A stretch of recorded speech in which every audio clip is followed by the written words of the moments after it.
All right, so James Cook, Jeremy and Joe, good morning. So yesterday it was a little clunky, Joe, to say James Cook has indicated via an Instagram live feed where he pinned his own tweet claiming he wants $15 million a year. That's... Yep. You hear that, you're like, okay, he wants $15 million. It's much more clear when instead on Twitter he reposts with the 100s emoji, like, hey, this is on point. 4 times he did the hundreds emoji. 4 100 emojis to someone, Poppy, that tweeted, if you think James Cook ain't worth 15, you must have been dropped headfirst through a table. Pay him. Yeah. So that's a little easier to say, like, okay, he wants $15 million a year. Which yesterday, a lot of the talk around, the station and now maybe the league gets into this, should James Cook get $15 million a year? That is top 2 running back money. My question now is this. How do you think the Bills like this? This public pay the man. Because that is not... Man, we talked about how they don't have really any, like, holdouts or things get ugly once, like, off-season stuff shows up. Over contracts, at least, right? Like, you had one day at minicamp with Diggs 2 years ago, and that's kind of it. Has there been something like this for a guy? I'm sure there's been something over 7 years, right? Like, the biggest I've got is Cole Beasley. It got ugly at the end. Okay. Yeah. He was given permission to seek a trade, but even Quentin then, Spain it got ugly with, didn't it? When at the end because the guard for the Bills wanted to start and he wasn't. He signed and then immediately left after signing, and then talked some stuff on the way out or after he left. But here's a player on the team, you would say part of the core, publicly negotiating / whatever. And right after McDermott gave him so much credit for being laser-focused and locked in, listen, I'm not one to have any problem with Cook wanting to get paid, wanting to get his next deal. Yep. The Bills, though, having a problem. Hey, man, what do we say we don't do this on Twitter? Yeah. Why don't we... Isn't that what you would assume they would have done in, like, the last... Well, I guess maybe not. He tweets, 24 hours after Instagram? So, like, if there was a message of, let's do this in-house, let's talk to your agent, whatever, and then, the next day he's tweeting about it again, I do wonder how they'd feel about that. Maybe they just are okay with it. Like, you heard Dawkins trying to pitch Myles Garrett the other day, like, the Bills let you be you. So how far does that extend? If being you is yelling on social media about how much you're worth, maybe the Bills are the type of organization like, yeah, that's fine, I'm good with that. Right. I'm good with you thinking you're worth that and being that competitive about it. Doesn't mean we'll give it to you. I would hope it means that they're not going to give him $15 million a year. I think it would be insane if they gave him $15 million a year. I agree with that. Insane. Also, given that is clearly where his number is at. So if there's any meeting of the middle on an extension, like if they signed him for $15 million a year, it would feel like James Cook, it would feel like they were desperate to sign James Cook, I think. I can't envision any scenario that they do. Sign him at all or sign him for $15 million a year? I can't decide if I think they're going to sign him at all or not. Like the way this has already started. Because I don't have a good sense of what the Bills, like, do they have a rule against signing running backs to a second extension? Would they do it under like a real strong hometown discount situation, like where we do it for 8, we do it for 9, but the way that this is starting, if that's their approach, they're pretty far apart. Like he's getting this year in year 4 of his rookie contract, his salary I think is just over $5 million.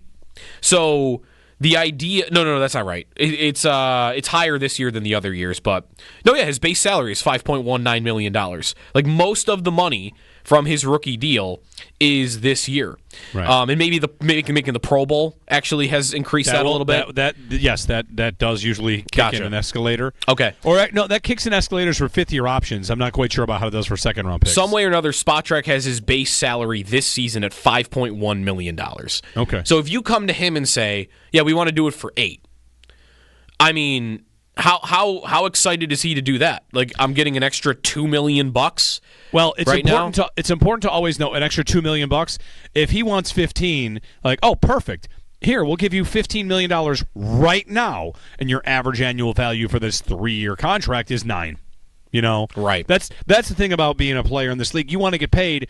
These teams will offer you, sign on the dotted line, and you will have $17 million guaranteed right now.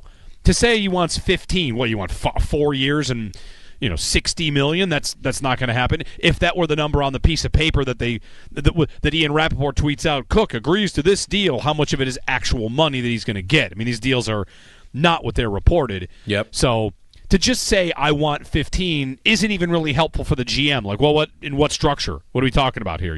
Right. Right. Is that what you want? Like it to be read on social media? Do you just want to be known as the second highest paid running back in football when there are players we get that to the AAV? Yeah, that they want. One, I'm going to get paid, and two, it's about being paid what I'm worth, and it's about the league seeing that my organization respects me on a level. Like, why are the Bills going to redo Josh Allen and pay him as one of the top 2-3 quarterbacks? Because he has earned that, and because it's a level of respect that you're going to get in there. Yeah. 803-0550. We'll get a call on this. Gordon in Buffalo. Hey, Gordon. Good morning. Good morning, boys.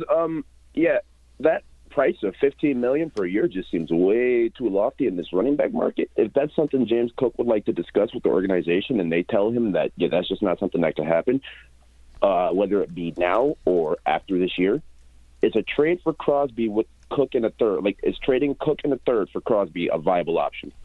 I don't ever consider trading a running back a viable option. Because I just don't know a team that would do it. The Colts did it for Trent Richardson way back.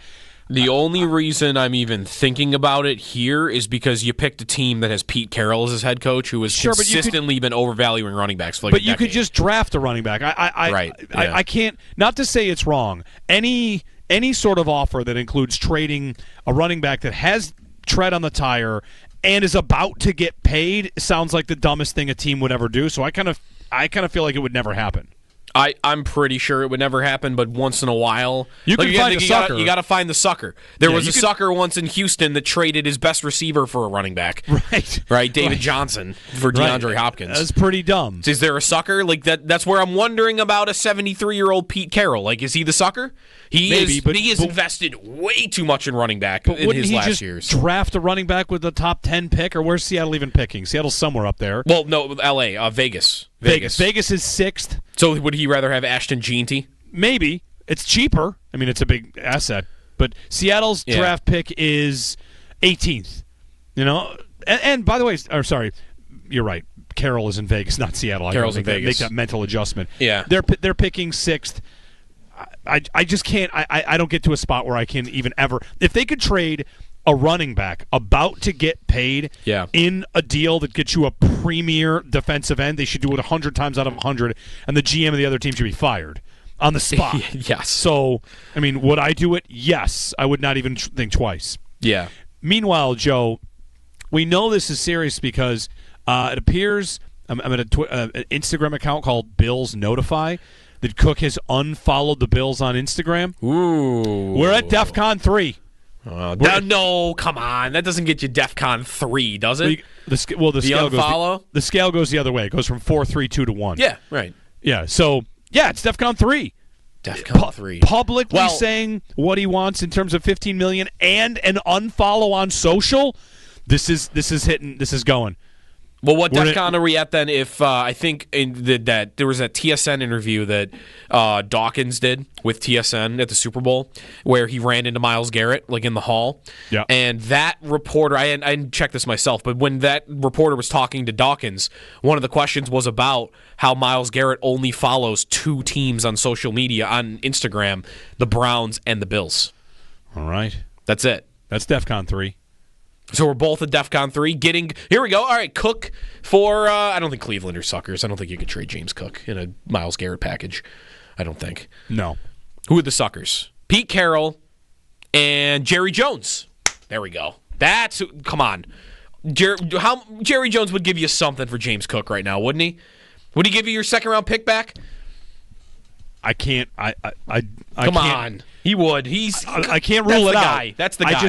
I cannot take any trade of Cook seriously as him being a piece that gets you something bigger. I don't understand how that would work. I'm going to look. How many trades have there been in the league involving running backs that weren't the David Johnson trade? I can't think of many, but there's got to be a couple somewhere or another, right?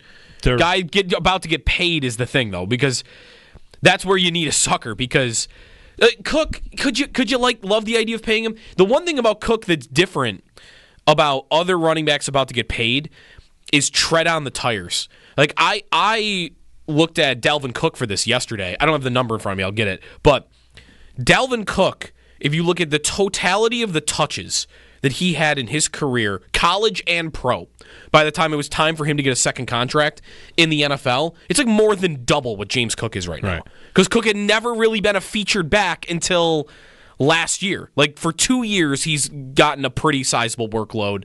And even that, like, he only plays 50% of the snaps versus guys like Dalvin Cook or Le'Veon Bell when he got paid right around now that have been getting force-fed for, like, 8 years if you take them back to college.